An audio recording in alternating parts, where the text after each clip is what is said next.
ఇప్పుడే జీ5 app download చేయండి. చూడండి మీ ఫేవరెట్ టీవీ షోస్ ఎప్పుడైనా ఎక్కడైనా. నేను ఆఫీస్ కోసం ఎంతో కష్టపడ్డాను.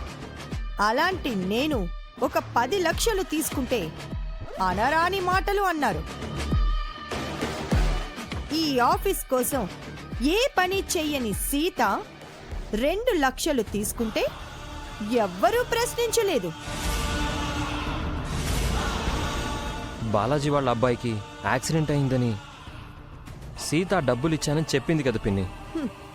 ఆ బాలాజీ అంత సిన్సియర్ ఏం కాదు. చెప్పండి.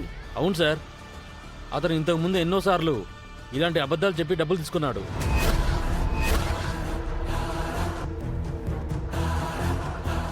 నువ్వు సీతకిచ్చిన అనవసరమైన అలుసు వల్లే సీత నీతో కూడా చెప్పకుండా చేస్తుంది.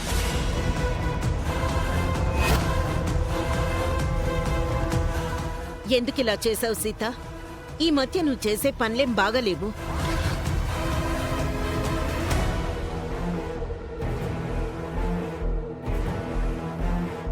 జీ5 యాప్ డౌన్లోడ్ చేసి అన్ని ఎపిసోడ్స్ పూర్తి ఉచితంగా చూడండి.